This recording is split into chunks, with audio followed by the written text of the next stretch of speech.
starting in the next few seconds. Okay, welcome everybody. Good afternoon or good morning, depending where you are in the world, to our webcast GRC 2.0, a business-friendly framework, with a very special guest presenter.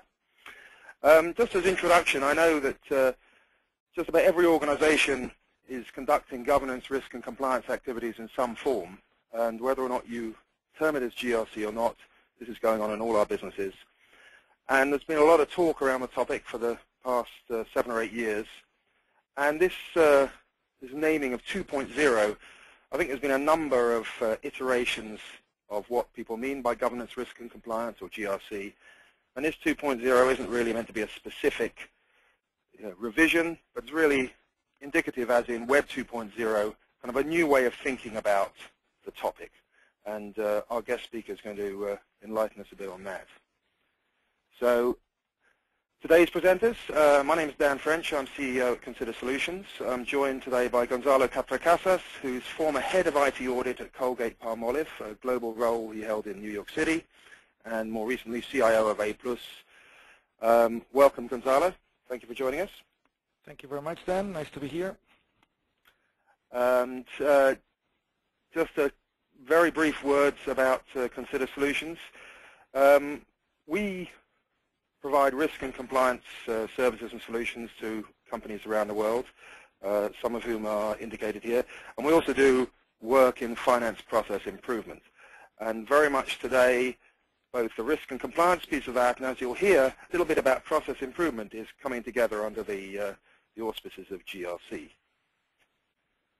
So let's look at the objectives of the session. I'm not going to read this. You can read it well yourselves. Gonzalo is going to give us his perspectives on GRC definition, some of the different definitions, confusions, complexity perhaps, and introduce us to a GRC maturity model, which I think is very, very relevant at the current time.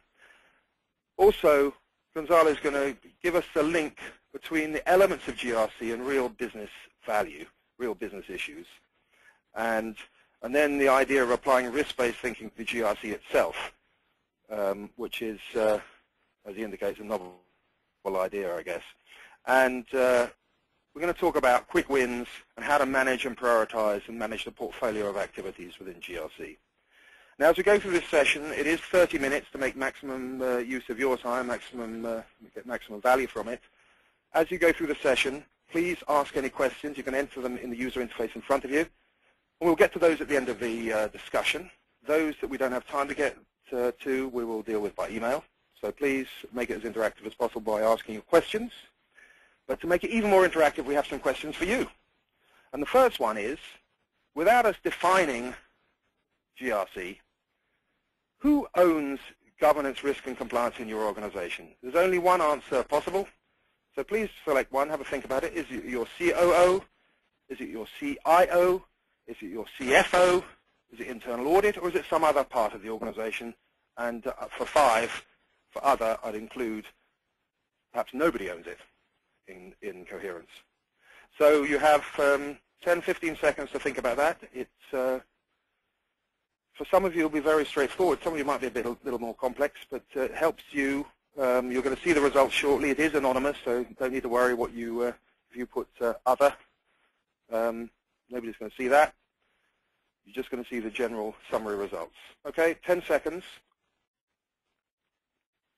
5 seconds. Okay, how are we doing? Okay, let's have a look at the results. What do we have here? Interesting. I can't see the results. You want me to read them to you then? Yeah, for some reason I can't see. Yeah, read them, please, Gonzalo. Well, the results show that the Chief Operating Officer has 12%, Chief Information Officer has 5%, the Chief Financial Officer has 24% of the responders, in Internal Audit 15%, and Other 44%. Okay, that's interesting.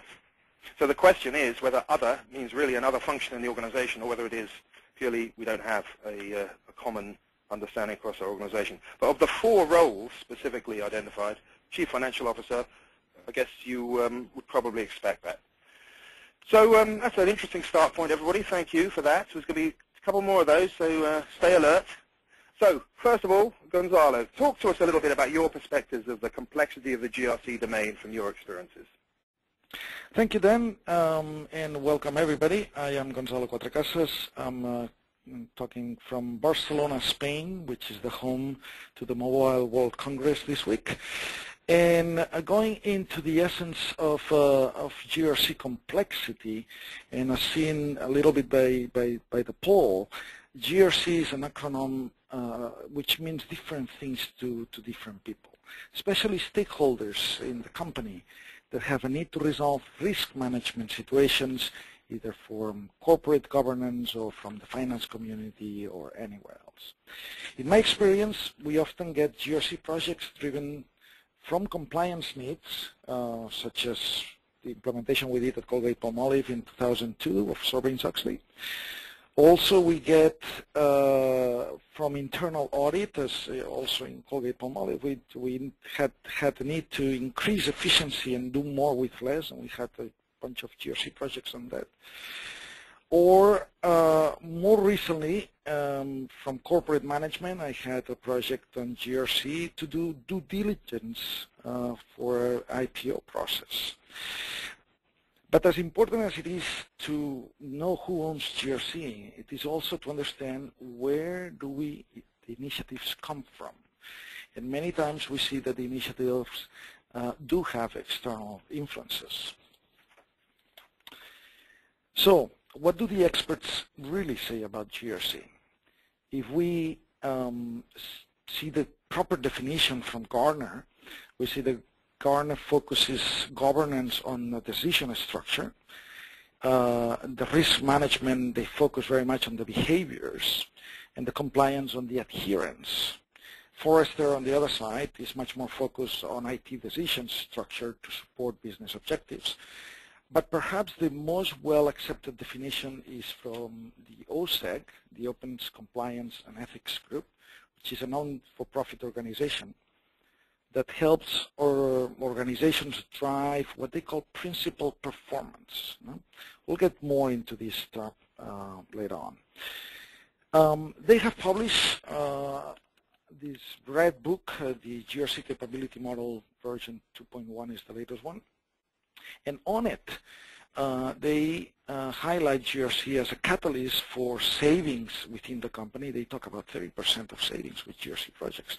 Improve capital allocations, improve decision-making agility, even improve the alignment of business objectives and the mission and vision of the organization. Yeah? So with that, we often see expressions of a GRC landscape, such as this one, which help us visualize a structure of a solution in terms of components, layers, services, in a way that we can easily relate to. However, we should not always assume that any of these landscape models are all comprehensive, since we know that vendors often define GRC different than analysts do, and even different than our own companies may do. Speaking of vendors, in my experience, vendors tend to define GRC to suit the strengths of their own offerings. It is important to note that no single vendor has a solution that integrates in a common platform, enabling technologies for every GRC process.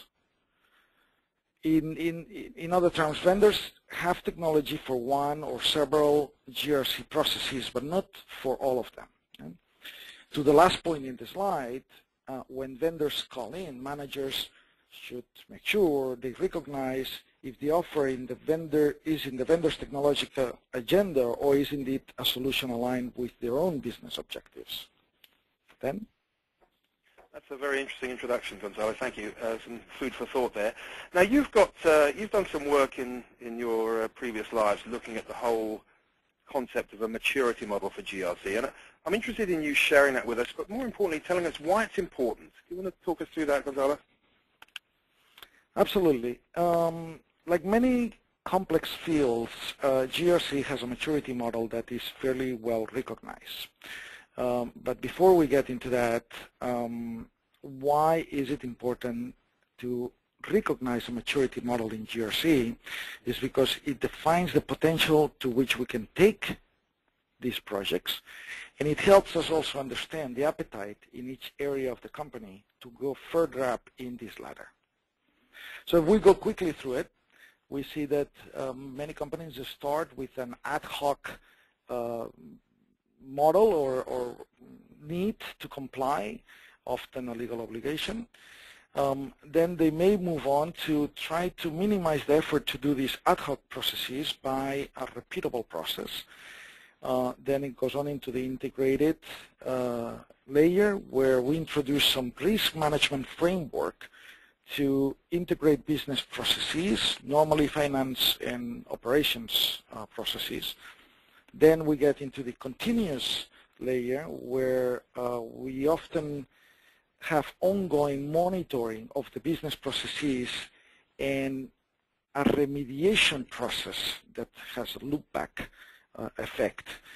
And finally, the predictive layer is where we introduce process engineering to fine-tune the actual process based on the findings of the monitoring. Dan? That's very interesting, Gonzalo. So I want you all to look at that chart and remember those 5 levels of maturity: ad hoc, repeatable, integrated, continuous, and predictive, and as Gonzalo has described them. Because we have another poll for you now. I want to ask you, at what stage in that maturity model is your company, would you say? Again, this is anonymous, so don't feel shy. And we just want to get the general spread of responses here. So at what stage of the GRC maturity model is your company or your organization? You've got 5 choices. You can only use 1. So ad hoc, repeatable, integrated, continuous, or predictive. So have a think about that. The poll is open. You've got 15 seconds to go through that. Again, you might have a little bit of struggle between a couple of stages in that, but we're just trying to get a general feel here, which will help inform the rest of the discussion. 5 seconds left. Okay, let's have a look at the results. And given that I am technologically blind right now to the results, Gonzalo, I'll ask you to, can you give me a talk through those? What's the top? What's the top? The top is repeatable, 35%. All right. Then integrated, 31%, very good. Ad hoc follows, 25%, continuous, 8%, and predictive, 2%. That's very interesting results, I think. And I think perhaps that reflects observation and experience in the field. I think it's good. Those that are already in the predictive world, I think they've made great progress. Indeed. But yeah, you probably want to make some comments on that yourself as we get into the next segments. Yes, I was just going to say that this poll is a bit tricky because it is asking for the rate of maturity in your company within the context that concerns each of you at this point. Yeah? We know that GRC context and the complexity is constantly changing in each business, in each industrial sector, in each operational geography, and also as the company's strategic objectives change. Let's see some of these changes.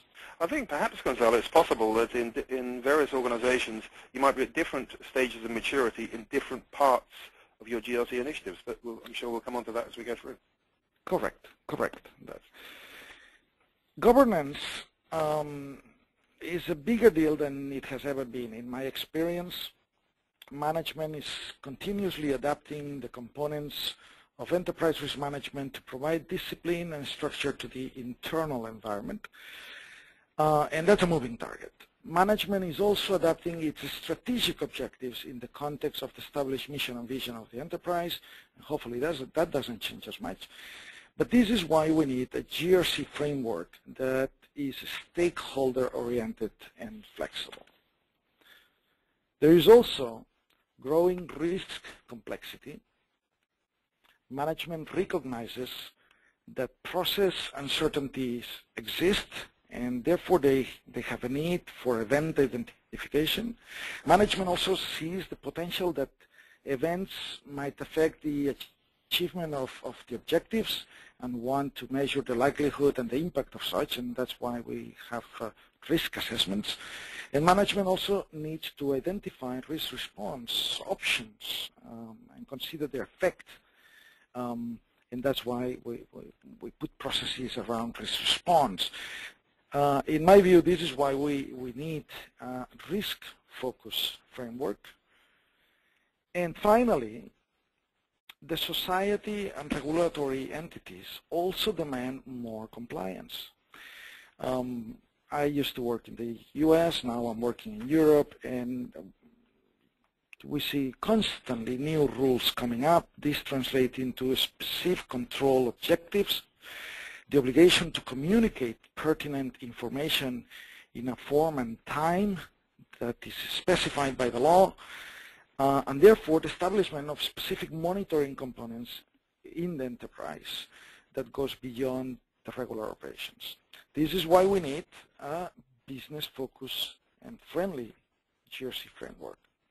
But before we step into presenting this framework, I would like to introduce two additional concepts which relate to the convergence of GRC value and the maturity model that we saw.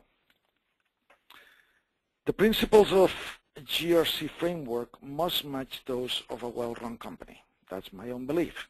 And therefore, there is a good opportunity to introduce a fourth element in the context of GRC, in the context of the GRC definition, business performance capability, or what the OSEC called before the principle of performance.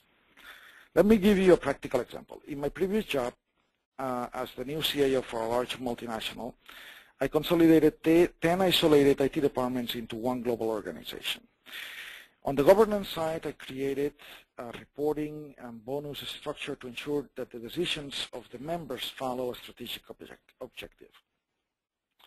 On the risk management side, I set up communication streams to channel issues to the decision makers. And on the compliance side, I created and standardized global policies, procedures, and work ethics. The results increase overall performance of the individuals, a reduction on the budget, about 20% in that case, and an increased productivity of the group. To analyze this transversal capability of GRC as a generator of value, let's talk for a second about the following elements which must also be present in our framework. Risk management, at the end of the day, in business, is about the identification of threats. Process standardization could be translated to reduction of complexity or competitive advantage. We see a lot of MDM projects in some companies around this process standardization. Information timeliness allows for quick decisions. Apps, for instance, on smartphones might be a good example of that. Information consistency provides basis for measurements and also for points of comparison. Process efficiency, process effectiveness, streamline the process and eliminate waste in the business. Information availability enhances competitiveness and helps on sound decisions. Exception handling is about continuous improvement. All of these are byproducts of GRC maturity. And the more of these that you have, the higher you are in the maturity model. Now, yes, we are ready to introduce the last dimension of our new framework, which we will call the GRC domains. In my experience, this dimension has typically 5 groups that match pretty well the corporate stakeholders that I had in the past. IT GRC, that includes the management of IT-related controls, operational GRC, about operational core operations of the organization. Finance GRC includes the management of financial controls, obviously. Legal GRC includes the managing controls for regulatory compliance and contractuals. Audit GRC includes the audit controls and analytics. Then That's a very interesting perspective, Gonzalo, and particularly I like your relationship of mature GRC models to driving business performance, and I think that's something that's starting to come through in the industry in general. Not just performance of risk and compliance processes, but performance of the business as a whole. So you've led us through that story and the experiences, Gonzalo. I know that you've got this view of a kind of a planning framework which allows you to manage the portfolio of GRC initiatives in a slightly more sensible way. Tell us about that. And again, why is this important to us, this cube? This cube, indeed, GRC 2.0 was, as you said, is a new way of looking at GRC, or at least a way that has worked for me, and it continues to work for me. Now that we have all the dimensions and the concept of maturity also defined, we can consolidate all these into one integrated framework. On the vertical axis, we have the 5 GRC domains that match our primary stakeholders, and therefore the enterprise business objectives. At the bottom, we have the GRC context in the traditional sense, plus the performance management layer that we added. Finally, we have the business process functions such as order to cash, purchase to pay, record to report, human resources, manufacturing, logistics, corporate, as many layers as needed. This axle is the one that allows us to move higher in the maturity model. This framework allows us to quickly identify stakeholders and prioritize actions. As an example, in my last job, I had a particular project about compliance over a new Spanish norm with reference to injury in the workplace, or what we call labor protection law.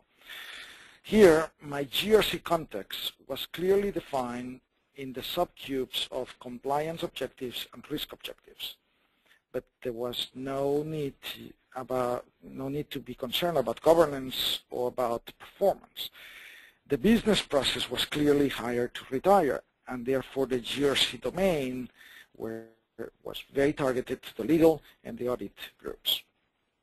We had another project to identify and correct the finance performance for outsourced operations, which we had some issues with, which we constructed projects in a similar way using this framework.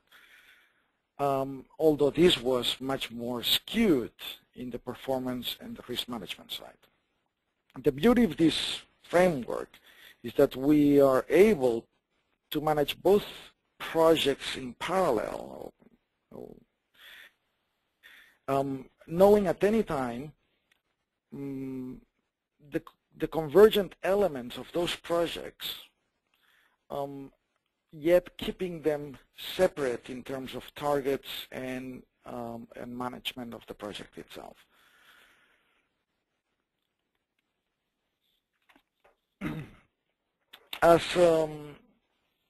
And speaking of project management, I think that this cube would be incomplete if we didn't talk a little bit about portfolio management. Some of you may have a PMO office or a portfolio management process in the company. In our framework, if the objective is to modularize the project into smaller manageable pieces, we need to establish a portfolio management process with the characteristics similar to the Value IT portfolio management section of COVID, for instance. That is, we must think of smallable management objects using the cube as an integrated portfolio. We need to manage them strategically. Each project should be aligned with the corporate strategic objectives. We need to manage the totality of the projects. All projects should be included in the portfolio. We should have vision, even if we were not acting on them. And we need to evaluate each of the projects using the same criteria. the selection of and the prioritizations of the project should be exactly the same. So how do we choose a project to start? Dan? Okay, I think we've got another poll coming up now, but I think this is a very interesting point you make, Gonzalo, that we need this model to help us identify the quick win, the small chunks of project activity that deliver the most value without necessarily having to move through a large swathe of Roman army-like activity through IT initiatives, for example. So I really like this idea to be able to pinpoint those key points of maximum value and manage them in parallel where necessary and evaluate against a common model. So the final poll for you is, in your organization today, again this is anonymous, how do you prioritize GRC initiatives in the way that Gonzalo has described? Again, one answer only please. Do you do it by audit comment, by which I think is meant, is it reactive to external events? Do you prioritize GRC initiatives because an external event has happened? Do you prioritize ad hoc by department across the organization? Do you have some kind of centralized GRC program? Or number 4, do you have a business-based, across the organization, GRC steering committee? Or 5, some other way of prioritization? If you'd like to make your selection there, again, it's anonymous. It would be good to see the spread that we're going to get there. You've got 15 seconds. So how do you prioritize your GRC initiatives today? Okay, 5 seconds. Okay, let's have a look at the results. And once again, Gonzalo, I'm going to ask you to give us the highlights. Interesting. As hopefully everybody can see, there is an even 25% on ad hoc by department and central GRC program. Oh, okay. It follows audit comment, 17%. Mm-hmm. I'm sorry, it follows other, 21%. Right. Audit comment, 17%, and then steering committee, 13%. Well, I think that's quite impressive that 13% of people have a global business steering committee for GRC. I think it's showing we're moving in the right direction. So tell us a little bit about how to prioritize these quick wins and the approach you recommend. Yes, once again, I think the results show little consistency in the way that we manage GRC projects. And perhaps from the beginning of the webinar, you know, the complexity of what GRC means to anybody. In the way that we want to have this as a machine of running projects that are small, I have this 5, 6, 7 step cycle, yeah, relationship cycle that I have used and it works for us, which is when there is an initiative, we identify the stakeholders quickly, and then we try to develop a GRC needs assessment. One method that has worked very well for us is in a way of a workshop. Yeah. Then we map the strategic, the results of this the workshop to our strategic reference model, so that we can determine the business value of any of the results of this project. Then we assess the returns by initiative, we prioritize the actions, we act on them, we review and refine, and we repeat that over the next project. In my experience, planning is everything. And in that process, working with simple units of work that can work in parallel or even sequentially, but clearly identified as units of work that have a beginning and an end, and that have a clear stakeholder identified, we get better support from the business, as well as well-identified business value back to the business. That makes for much easier, faster, less expensive implementation of GRC projects. Thank you, Gonzalo. That's a very powerful way to describe how to prioritize investments and activity. I'm conscious we're coming to the close of the 30 minutes. The key takeaways I get from this, Gonzalo, are 3 things. You've made some very important points. Communication is critical, and your maturity model really defines both appetite and achievement for management, so you can get clear agreement on what the important priorities are. I think that makes sense. Now, perhaps I understand now why a maturity model is important. It's not an academic exercise. It's so that all management can agree where they want to be, both in terms of governance, risk, and compliance itself and the business performance you described. Of course, with all activity, execution is everything. And this idea of alignment through the cube and making sure that we have small, bite-sized projects that we have clear value, can execute and measure the returns, and equally, if they don't deliver the value, we can kill them, rather than spend many years doing something which doesn't deliver enough value. So I like the fact of using that portfolio management approach.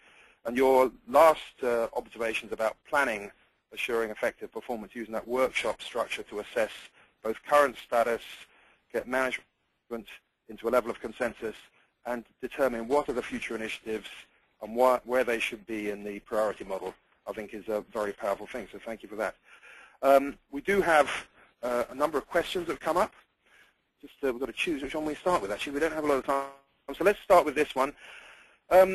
We are focused on IT risks, such as application control and SOD. Is the cube still relevant? Okay, so do you want to take a stab at that? Yeah, I was just starting. It's a very good question, indeed. In a perfect scenario to prove the power of this framework, because you can segment, for instance, the application controls from your SOD controls and focus on these initiatives by separately, and perhaps bringing them to a different stage in the maturity model, depending on, as you said before, the appetite of the stakeholders to take them higher or lower and the return of value to the business. Right. That sounds like quite a. We could have a long discussion on that in itself. I'm conscious that the 30 minutes is up. There's some of the other questions which I don't have time for. What's the difference between GRC and ERM, Enterprise Risk Management? What's a normal first step to start a GRC project? What's the difference between this cube and the COSO framework? Very interesting. That's an interesting discussion as well. And maturity model affects other business performance improvement. How do we communicate this to management? That's about the business case. That's an important topic. We're going to come back to you individually on these for those questions you've asked. We haven't had time. We did set this at 30 minutes. If you've got any questions, you can either come to myself or Gonzalo. The email addresses are there. There is a blog there that gives you some general observations about these topics. I do thank you for your attention. Thank you for joining us from around the world, wherever you are, all the locations. It's been a very interesting discussion. Thank you, Gonzalo. Thank you, everyone. Good afternoon or good morning. Thanks. Thank you. Thank you, Dan. Thanks, everybody.